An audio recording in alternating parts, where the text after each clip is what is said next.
Hello my dear students, welcome to the Shiv classes. आज हम start करने जा रहे हैं क्लास 8 की एनसीईआरटी बुक की एक्सरसाइज 5.3।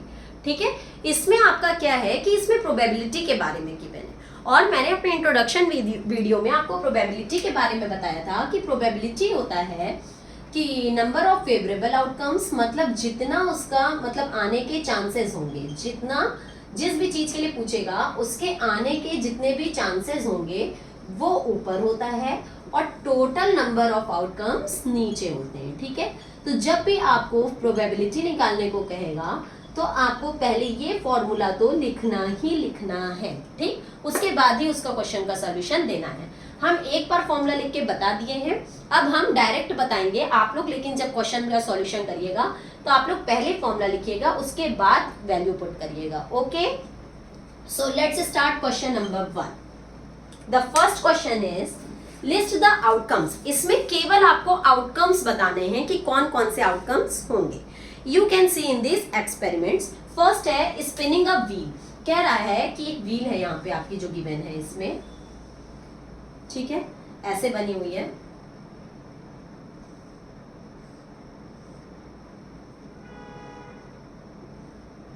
दो बार ए है, बी सी एंड डी। ठीक है, ऐसे अब ये कह रहा है व्हील है, उसमें आउटकम्स आपके कौन कौन से होंगे। तो इसमें ये बताइए कौन कौन से आउटकम्स हैं आपके, क्या क्या आने के चांसेस हैं। या तो ए आ सकता है, या बी आ सकता है, या सी या डी। केवल 4 ही आउटकम्स है, या तो ए आ सकता है, या बी, या सी, या फिर डी। तो इसमें केवल आपको लिस्ट ऑफ आउटकम्स बताना है। तो कौन कौन से आउटकम्स हैं, A B C D. Okay, next second part है इसका। फर्स्ट का ये ए पार्ट था, सेकेंड पार्ट की अगर हम बात करते हैं तो सेकेंड पार्ट में इसे कह रहा है टॉसिंग 2 कॉइन्स टुगेदर। अगर हम 2 कॉइन्स को एक साथ टॉस किए हैं, तो अगर हम 2 कॉइन्स को एक साथ टॉस करते हैं तो क्या प्रोबेबिलिटी है, उसमें आने के आउटकम्स क्या हैं। या तो दोनों में हो सकता है टेल आ जाए, या हो सकता है दोनों कॉइन में हेड आ जाए क्योंकि 2 कॉइन्स टॉस किए गए हैं, या हो सकता है एक में हेड दूसरे वाले में टेल, या पहले वाले में टेल दूसरे वाले में हेड। इतने आउटकम्स हैं। तो हमारे क्या आउटकम्स हैं, एक तो टीटी, एक एचएच, एक एचटी और एक टीएच। ओके, तो इसका आंसर होगा ये। इसमें लिस्ट ऑफ आउटकम्स बताना था तो TT, HH, HT and TH हो जाएगा। ठीक, केवल इसमें आउटकम्स बताने, प्रोबेबिलिटी नहीं बतानी है। तो ये आपका फर्स्ट का A part and B part complete हो गया। Now question number 2। The second question is when a dice thrown. जब हम डाइस ऐसे थ्रो करते हैं तो डाइस में हमारे कौन कौन से नंबर होते हैं, 1 2 3 4 5 एंड 6। यही 6 नंबर्स तो होते हैं। आगे देखते हैं, लिस्ट द आउटकम्स। इसमें भी मुझे आउटकम्स ही बताने हैं। तो फर्स्ट है ए, प्राइम नंबर। इसमें प्राइम नंबर जो होते हैं, प्राइम नंबर कौन कौन से होंगे। तो प्राइम नंबर इसमें हमारे कौन से हैं, एक 2, एक 3 और एक 5। केवल आउटकम्स की लिस्ट देनी है।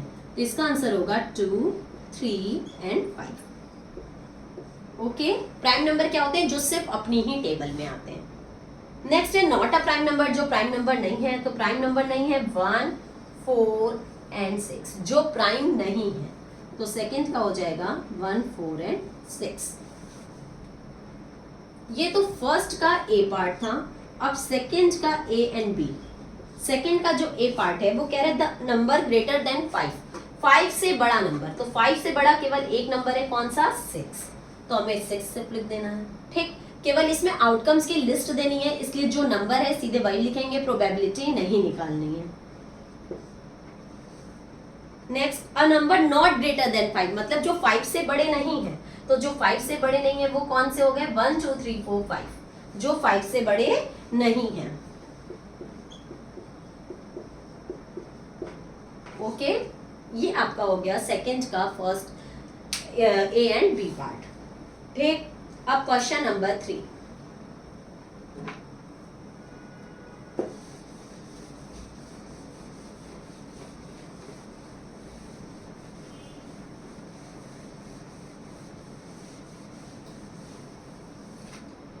ये हम इरेज व्हील अभी इसलिए नहीं कर रहे हैं क्योंकि इसी से अभी आपका आगे एक क्वेश्चन है।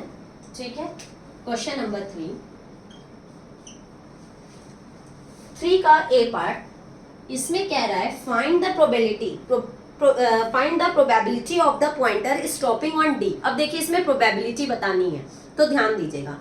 क्वेश्चन नंबर 1 के ए पार्ट से अगर व्हील को स्पिन किया जाता है तो डी आने की क्या प्रोबेबिलिटी है, डी आने की क्या प्रोबेबिलिटी है। तो आप सबसे पहले ये फॉर्मूला लिखेंगे, फिर हम लिखेंगे नंबर ऑफ फेवरेबल आउटकम्स। तो फेवरेबल मतलब जिसके आने के जो चांसेस रहेंगे, तो इसमें डी कितनी बार है, 1 बार है, तो डी आने की प्रोबेबिलिटी क्या होगी, 1। And total number of outcomes नीचे होते हैं, तो टोटल नंबर ऑफ आउटकम्स कितने हैं, 1 2 3 4 5। टोटल नंबर ऑफ आउटकम्स क्या हो जाएंगे, 5। तो आंसर क्या हो जाएगा, 1/5। सपोज अगर आपको यहाँ सी का कहता तो सी भी एक ही बार आया है, तो सी के लिए भी 1/5 लिखते। बट अगर ए के लिए कहता तो ए इसमें 2 बार आया है, तो हम ए की प्रोबेबिलिटी लिखते 2/5। Okay, got it. यहाँ पे सिर्फ आपका डी का पूछा है, इसलिए हमने सिर्फ यहाँ पे डी का निकाला है, और जिसका भी पूछेगा हम उस हिसाब से उसकी प्रोबेबिलिटी फाइंड आउट कर लेंगे। ठीक, बी पार्ट है probability of getting an S from a well shuffled deck of 52 playing cards. आपने प्लेइंग कार्ड्स देखा होगा कि हम लोग जब प्लेइंग कार्ड्स खेलते हैं तो उसमें सबके 13 वो होते हैं, कार्ड्स होते हैं। जैसे हमारा spade, club, diamond and heart. ठीक है, ये 4 पार्ट्स, इसमें 4 होते हैं, जिसके सबकी क्या है 13 कार्ड्स होते हैं। 13 में आपका क्या क्या होता है, एक तो एस होता है, फिर 2 3 4 5 6 7 8 9 10 तक के कार्ड्स होते हैं, फिर जैक होता है, फिर क्वीन होता है, और फिर किंग होता है। यही सबके 13 कार्ड्स होते हैं। तो बी में आपको बताना है एस आने की क्या प्रोबेबिलिटी है, एस आने की क्या प्रोबेबिलिटी है। तो एस जो है वो आपका स्पेड का भी हो सकता है, क्लब का भी हो सकता है, डायमंड का भी और हार्ट का भी। सब में एक एक होंगे एस, तो 1 2 3 एंड 4। टोटल कितने एस होंगे, 4। तो एस आने की प्रोबेबिलिटी क्या होगी, 4। और टोटल कार्ड्स कितने हैं, 52, तो 4/52। ठीक है, अगर ये कट हो रहा है तो हम कट कर देंगे। 4 1 जा 4, 1 बचा, 1 and 2 12, 4 3 जा 12, तो आंसर आ जाएगा 1/13। Okay, next C part, probability of getting a red apple. आप देखेंगे एक सर्कल है, सर्कल में आपका बना हुआ है red 1, green red red, green red red, red green red, red green red and green.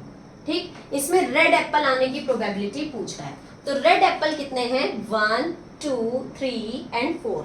Total red Apple कितने हैं, 4 हैं, तो 4 लिखेंगे अपॉन टोटल एप्पल्स कितने हैं, 1 2 3 4 5 6 एंड 7। टोटल एप्पल्स कितने हैं, 7, तो टोटल हम नीचे लिख देंगे। तो सी का आंसर होगा 4/7। Okay, next let's move on question number 4।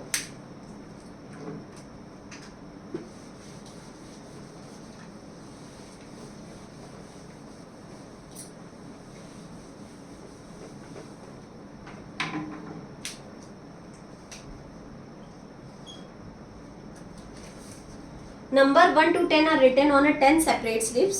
ठीक है, 10 सेपरेट स्लिप्स हैं जिसमें 1 से लेके 10 तक के नंबर लिखे हैं, 1 2 3 4 5 6 7 8 9 एंड 10। 10 स्लिप्स हैं जिसमें 1 से लेकर 10 तक के नंबर लिखे हुए हैं।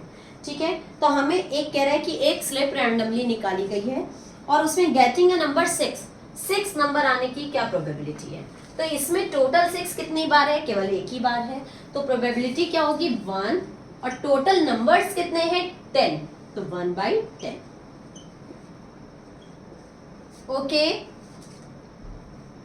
इसका ये फर्स्ट पार्ट था और ये second.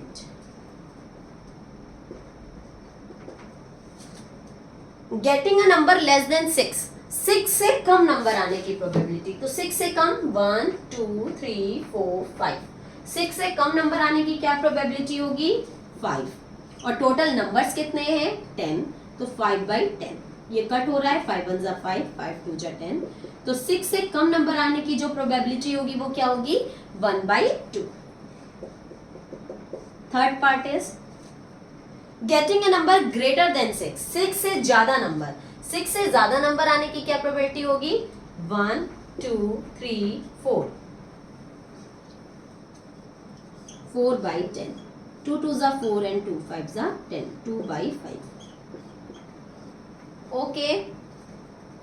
Next, getting a one digit number, केवल एक one digit number, sorry getting a one digit, हाँ one digit number. One digit number हमारे कौन कौन से? ये तो 2 डिजिट नंबर हो गया, तो इसको तो काउंट करेंगे नहीं. तो वन डिजिट नंबर है 1 2 3 4 5 6 7 8 9. टोटल वन डिजिट नंबर्स कितने हैं? 9. तो जो फोर्थ होगा उसमें लिखेंगे 9 एंड टोटल नंबर्स 10. 9/10. ये कट नहीं हो रहा है तो आंसर हो जाएगा 9/10.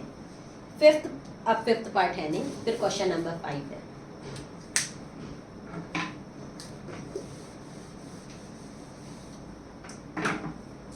Question number 5. Question number 5 is, if you have a spinning wheel with three green sectors. Green कितने हैं? 3. 1 blue sector, blue है 1 and 1 red sector, red है 1. Okay. What is the probability of getting a green sector? Green sector आने की जो probability है वो कितनी होगी? ग्रीन कितने हैं? 3. तो 3 टोटल ऊपर लिखेंगे नंबर ऑफ आउटकम्स में. और टोटल कितना है? 3 4 5. टोटल है 5. तो ग्रीन सेक्टर आने की प्रोबेबिलिटी कितनी होगी? 3/5.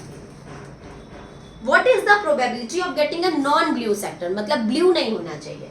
तो ब्लू नहीं होना चाहिए तो या तो ग्रीन होगा या तो रेड होगा. तो ग्रीन आने की प्रोबेबिलिटी 3 एंड रेड की 1. 3 and 1 4. तो नॉन ब्लू सेक्टर के लिए लिखेंगे 4/, और टोटल कितना था? 3 1 4 और 1 5. नॉन ब्लू सेक्टर का कितना हो जाएगा? 4/5. Question number 6. Find the probabilities of the events given in question number 2. Question number 2 में आपके जितने भी इवेंट्स गिवन हैं उन सबकी प्रोबेबिलिटी लिखनी है. क्वेश्चन नंबर 2 में मैंने आउटकम्स लिखे थे, बट अब हमें क्या बताना है? प्रोबेबिलिटी. तो क्वेश्चन नंबर 2 पे हम वापस से जाते हैं कि अगर एक डाइस थ्रो किया गया है तो प्राइम नंबर आने की क्या प्रोबेबिलिटी होगी. तो जो डाइस है उसमें कौन कौन से नंबर होते हैं? 1 2 3 4 5 6. ठीक. अब देखते हैं इसका फर्स्ट पार्ट, प्राइम नंबर आने की क्या प्रोबेबिलिटी होगी. तो प्राइम नंबर इसमें कौन कौन से हैं? एक तो 2 3 एंड 5. 3 नंबर्स है प्राइम, 2 3 एंड 5.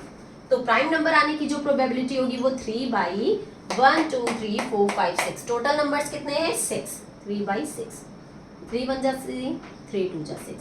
तो प्राइम नंबर आने की प्रोबेबिलिटी कितनी हो जाएगी? 1/2. B part, not a prime number. Prime number नहीं आने की प्रोबेबिलिटी. तो प्राइम नंबर कौन कौन से नहीं है? 1 4 एंड 6. प्राइम नंबर नहीं आने की प्रोबेबिलिटी भी 3 है. तो 3/, टोटल नंबर्स 6. 3 1 जा 3, 3 2 जा 6, 1/2. ओके. थर्ड है अ नंबर ग्रेटर देन 5. 5 से बड़ा नंबर. 5 से बड़ा केवल एक नंबर है, दैट इज 6. तो हम लिखेंगे सी पार्ट में केवल एक ही नंबर है 1 अपॉन टोटल नंबर्स हैं 6, 1/6. नेक्स्ट है a number not greater than 5. Number जो 5 से बड़े नहीं है. तो जो 5 से बड़े नंबर नहीं है वो ये हो गए 5. तो टोटल कितने नंबर्स हैं? 1 2 3 4 5. टोटल नंबर्स हैं 5 और टोटल कितना है? 6. तो 5/6. ओके. यहीं पे हमारी एक्सरसाइज 5.3 कंप्लीट होती है. प्रोबेबिलिटी बहुत ही इजी चैप्टर है, बहुत ही इजी है. बहुत ध्यान से आपने अगर समझा होगा तो आपको ये एक्सरसाइज बहुत अच्छे से समझ में आ गई होगी. यहीं पे हमारी एक्सरसाइज भी कंप्लीट होती है और चैप्टर भी कंप्लीट होता है. मेरे साथ बने रहने के लिए मेरी वीडियोस को लाइक एंड सब्सक्राइब करना मत भूलिएगा.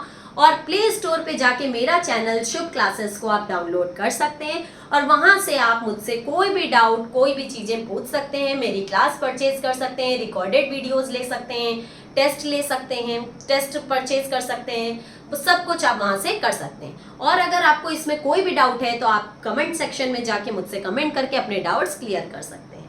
ओके, तब तक के लिए good bye and take care.